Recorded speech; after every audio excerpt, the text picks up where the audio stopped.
जी के दो बेटे थे। बड़े बेटे का नाम था चेतन और उसकी पत्नी का नाम था वैशाली। छोटे बेटे का नाम था राघव और उसकी पत्नी का नाम था सुनिधि। चेतन और वैशाली का 5 साल का एक बेटा भी था, आरव। शर्मा जी एक सरकारी नौकरी में थे और उनके दोनों बेटे चेतन और राघव प्राइवेट जॉब करते थे। बड़े बेटे चेतन की पत्नी वैशाली भी एक प्राइवेट जॉब करती थी और शर्मा जी की पत्नी नंदिनी एक स्कूल में टीचर थी। कुल मिलाकर घर के सब लोग नौकरी किया करते थे सिवाय सुनिधि के। और सुनिधि ने पूरे घर को बहुत ही अच्छे से संभाल कर रखा था। लेकिन अफसोस की बात ये थी कि घर में नौकरी करने वाले किसी भी इंसान को सुनिधि के काम की कोई कदर नहीं थी। सुबह सुबह का वक्त था और शर्मा जी के घर में सब लोगों को ऑफिस जाने की जल्दी पड़ी हुई थी। चाची जल्दी करिए, मेरे स्कूल का टाइम हो गया है। आपने अभी तक मेरा टिफिन नहीं बनाया। अरे सुनिधि, मैंने तुम्हें बता दिया था ना कि आज टिफिन में मैं पालक की सब्जी लेकर जाऊंगा। अरे देखो, ये छोले और राजमा मेरे लिए मत रखा करो। लेकिन दादाजी, मुझे तो छोले और राजमा बहुत पसंद है। हाँ तो क्या हुआ, अगर आपको छोले और राजमा पसंद है तो चाची आपके लिए छोले और राजमा की सब्जी बनाती है ना। देखो सुनिधि, एक काम करना, मेरे लिए कुछ फ्रूट्स काट कर रख देना। वो क्या है ना, आज मेरा फास्ट है तो मैं कुछ खाऊंगी नहीं। सुनिधि, मेरी ग्रीन टी तैयार है ना? मुझे कुछ देर में ही ऑफिस के लिए निकलना है। हाँ सुनिधि, भैया के लिए जो ग्रीन टी बनाई है वो मेरे लिए भी बना देना। लेकिन ध्यान रखना, मैं ब्रेकफास्ट करके ही ऑफिस जाऊंगा। एक मिनट, आप सब लोग चिंता मत करिए ना, मैंने सबकी चीजें बना दी है। बस जल्दी से डाइनिंग टेबल पर आ जाइए, सब कुछ बना के रखा हुआ है। इस तरह से सुनिधि हर दिन अपने पूरे परिवार को संभाल कर रखती थी। लेकिन परिवार के लोगों को उसके काम की कोई कदर ही नहीं थी। शाम के वक्त सब लोग बैठकर एक साथ डिनर कर रहे थे और सुनिधि रसोई में खाना बना रही थी। आज तो ऑफिस में बहुत काम था, पूरी तरह से थक गई हूँ। सही कहती हो बहू, आज मेरा भी फास्ट था। ऐसे में नौकरी करना बहुत मुश्किल हो जाता है। अब तो मेरी उम्र भी हो गई है। अरे मैं तो क्या बताऊं, एक तो ऑफिस में काम ज्यादा, ऊपर से सुनिधि ने पालक की सब्जी ऐसी बनाई कि मैं ठीक से खाना भी नहीं खा पाया। सुनिधि बहू, अगली बार ध्यान रखना, सब्जी थोड़े अच्छे से बनाना। मुझे भूखे ही वापस आना पड़ा ऑफिस से। हाँ सुनिधि, और याद रखना, कल मेरे ऑफिस में पार्टी है तो टिफिन में कुछ अच्छी रेसिपीज लेकर जाना चाहता हूँ। कुछ भी कहो मम्मी जी, सुनिधि के मजे हैं। सारा दिन घर में रहना, आराम से टीवी देखो, अपने आप की केयर करो। मेरी तो हालत देखी कैसी हो गई है कुछ ही दिनों में। सही कहती हो बहू, जो लेडीज नौकरी करती है ना, वो खुद पर तो बिल्कुल ध्यान ही नहीं दे पाती। अच्छा सुनिधि, देखो आज मैं ना बहुत थक गई हूँ, प्लीज तुम आरव का होमवर्क करवा दो ना। परसों भी तुमने उसका होमवर्क नहीं करवाया था और उसको टीचर से बहुत डांट पड़ी थी। लेकिन भाभी, सुबह से घर का काम कर करके मैं बहुत थक गई हूँ और आज मुझे थोड़ा सा सर दर्द भी हो रहा है। प्लीज होमवर्क आप करवा दीजिए। अरे सुनिधि, कैसी बात करती हो?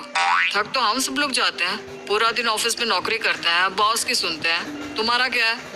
आराम से घर का खाना खाओ, अपनी केयर करो, मजे से रहो। हाँ सुनिधि, तुम्हें देखकर तो लगता ही नहीं कि तुम्हारी शादी को 2 साल हो गए।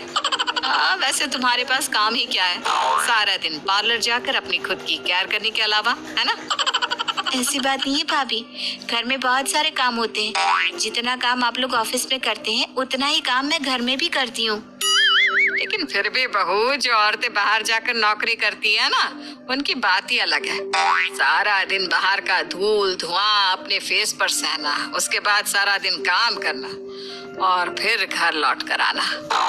मम्मी बिल्कुल ठीक कह रही है सुनिधि, तुम्हारी लाइफ तो बहुत आसान है। 2 दिन घर से बाहर निकलोगी ना तो पता चलेगा कि घर में रहना बहुत आसान होता है। अपनी मर्जी का खाना, मर्जी से रहना। अरे पॉल्यूशन से भी बची रहती हो, तभी तो तुम्हारी स्किन भी इतना ग्लो करती है। पता नहीं, लेकिन मैं आप सब लोगों की बात से बिल्कुल भी एग्री नहीं हूँ। कम से कम आप लोग जो नौकरी करते हैं उसके बदले आपको पैसे तो मिलते हैं। मुझे तो घर का काम करने के कोई पैसे भी नहीं मिलते। अच्छा, तो क्या चाहती हो बहू, कि अब हम सब तुम्हें खाना बनाने के लिए पैसे देना शुरू कर दें? अच्छा लगेगा क्या? नहीं पापा जी, माफ कीजिए, मेरा वो मतलब नहीं था। मैं तो बस यही कहना चाह रही थी कि एक हाउसवाइफ का काम भी काफी मुश्किल होता है। अरे सुनिधि, तुम भी ना, लगता है आजकल तुम मुझसे कंपैरिजन करने लगी हो। कुछ दिन जॉब करके देखो, फिर तुम्हें पता चलेगा किसकी लाइफ आसान है और किसकी मुश्किल। ये सब बहस छोड़ो बेटा। देखो वैशाली बहुत थक गई है, तुम आरव को होमवर्क करवा दो। और सुनो, मैंने ना फ्रिज में देखा था काफी सारा दूध इकट्ठा हो गया है, तो एक काम करना, अभी सबके लिए बादाम और केसर वाला दूध बना देना, सब लोग पी लेंगे। ऐसे भी आज सब लोग बहुत थके हुए हैं। जी मम्मी जी, बना देती हूँ। अरे नहीं, मुझे दूध नहीं पीना, मेरे लिए प्लीज कॉफी बना देना। अच्छा सुनो सुनिधि, मुझे ना बादाम बिल्कुल पसंद नहीं है, तो तुम एक काम करना, मेरे लिए एक गिलास दूध अलग से निकाल देना, सिर्फ इलायची वाला। और चाची, मुझे ठंडा दूध चाहिए, गरम नहीं। भाई मेरे लिए तो केसर और बादाम का दूध ही बेस्ट है, मुझे तो वही चाहिए। हाँ भाई, जैसा तुम्हारे पापा जी के लिए बनाओ वैसा ही बना देना, वरना फिर तुम कहोगी कि तुम घर में रहकर भी थक जाती हो। थकान और सिर दर्द होने के बाद भी नंदिनी सबकी फरमाइश पूरी करती है और फिर अपने कमरे में पहुंचती है। उसने देखा कि राघव बिस्तर पर लेटकर अपने फोन में कुछ देख रहा था। राघव, आप सारा दिन ऑफिस में बिजी रहते हैं, प्लीज मेरे लिए भी थोड़ा टाइम निकाला करिए। अरे तुमने कभी नौकरी नहीं की ना, इसलिए तुम उसका स्ट्रेस नहीं समझती हो। घर में पड़े पड़े इंसान को बाहर की चीजें समझ में नहीं आती। क्या हुआ अगर मैं कभी जॉब नहीं करती तो? लेकिन काम तो मैं भी पूरा करती हूँ ना। अरे नंदिनी, क्या है यार, घर के लोग तुम्हें कुछ काम करने के लिए कह देते हैं तो तुम सर दर्द का बहाना तो मत बनाया करो। देखो, सब लोग बहुत मेहनत करके पैसे कमाते हैं, तुम्हारी तरह घर में नहीं बैठे रहते। ये आप कैसी बात कर रहे हैं राघव? मैं भी घर में बैठकर काम ही करती हूँ, बस फर्क इतना है कि मेरा काम किसी को नजर नहीं आता। अच्छा, मुझे बताओ क्या काम होता है घर में? सब लोगों का खाना बनाकर सुबह दे देती हो, उसके बाद पूरा दिन फ्री, और फिर जाकर शाम को खाना बनाना होता है, राइट? लेकिन घर में बहुत सारे छोटे छोटे काम होते हैं राघव, जो नजर नहीं आते लेकिन करने पड़ते हैं, और पूरा दिन कैसे निकल जाता है मुझे पता भी नहीं चलता। कमान नंदिनी, तुम तो ऐसी बातें कर रही हो जैसे तुम किसी बहुत बड़ी कॉर्पोरेट कंपनी में जॉब करती हो। जिस दिन करने लगोगी ना, उस दिन तुम्हें पता चलेगा कि काम किसे कहता है। सबकी बातों से परेशान नंदिनी ने किया कुछ ऐसा जिसकी वजह से उसके ससुराल वालों को झेलनी पड़ी मुश्किलें। लेकिन क्या वो कभी उसके हाउसवाइफ होने की कीमत को समझ पाएंगे? क्या नंदिनी कभी उन्हें ये बात समझा पाएगी कि एक हाउसवाइफ का काम भी किसी नौकरी से कम नहीं होता? कहानी के पहले भाग में आपने देखा कि शर्मा जी के परिवार में उनकी छोटी बहू सुनिधि के अलावा बाकी सब लोग नौकरी करते हैं और सुनिधि पूरे घर को बहुत अच्छे से संभालती है। लेकिन कोई भी सुनिधि के हाउसवाइफ के काम की कदर नहीं करता। यहाँ तक कि सुनिधि का पति राघव भी उससे कहता है कि वो सारा दिन घर में आराम ही तो करती है। आइए देखते हैं कि आगे क्या हुआ सुनिधि की लाइफ में, कहानी के इस दूसरे भाग में। राघव की बातों से सुनिधि का दिल बहुत ज्यादा दुखी था, लेकिन वो बिना कुछ कहे चुपचाप सो गई। कुछ दिनों तक सुनिधि की जिंदगी ऐसे ही चलती रही और फिर एक दिन सुनिधि और उसका परिवार एक रिश्तेदार के यहाँ शादी में गए थे। सब लोग वहाँ पर मेहमानों के साथ बातें करने में बिजी थे और सुनिधि चुपचाप एक कोने में बैठी हुई थी। लेकिन तभी अचानक सुनिधि ने अपनी जेठानी वैशाली को किसी से बात करते सुना। वैशाली, तुम्हारी देवरानी को देखकर तो लगता ही नहीं कि उसकी शादी को 2 साल भी हो गए हैं।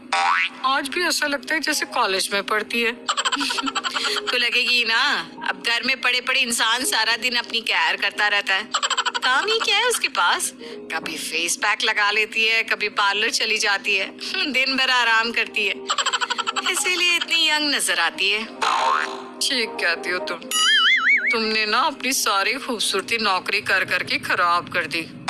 वही तो, अगर मैं उसकी तरह घर में पड़ी होती ना तो वो मेरे आगे कहीं टिकती भी नहीं। सुनिधि चुपचाप अपनी जेठानी की बातें सुन लेती है और वहाँ से आगे बढ़ जाती है। आगे बढ़ती ही उसने अपनी सास नंदिनी को एक रिश्तेदार के साथ बात करते हुए सुना।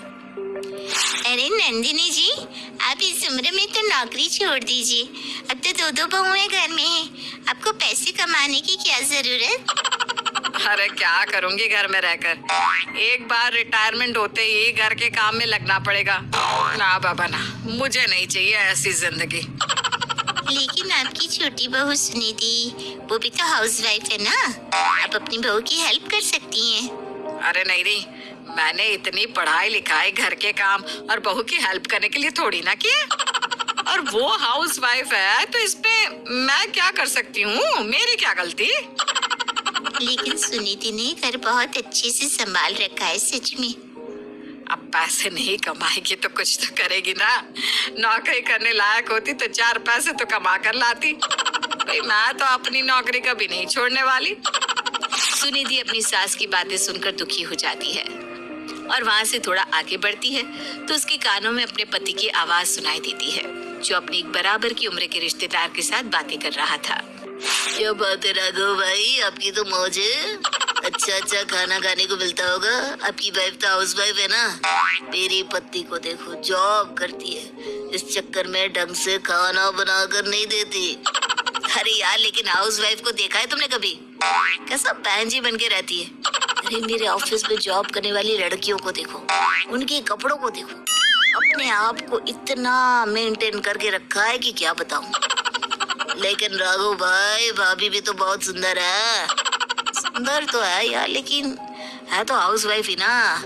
नौकरी वाले की बात अलग होती है। सुबह सुबह टिप टॉप होकर ऑफिस से निकलती है तो देखकर मजा आ जाता है। अपने पति की बात सुनकर सुनिधि का दिल बहुत ज्यादा दुखी था। उसे राघव से ये उम्मीद नहीं थी। उसे लगता था कम से कम राघव तो उसकी कद्र करता होगा। वो दुखी होकर वहाँ से थोड़ा और आगे बढ़ी और उसने अपने जेठ जी चेतन को अपने एक दोस्त से बातें करते सुना। यार चेतन, कुछ भी कह, ऑफिस में मजा आ जाता है जब टिफिन में तू रोज रोज नया नया खाना लेकर आता है ना। कहना ही क्या, तूने घर में कोई कुक लगाई है क्या? अरे कुक तो नहीं लगाई, लेकिन ये समझ ले कि घर में एक अच्छी खासी नौकरानी मिल गई है हमें। क्या मतलब?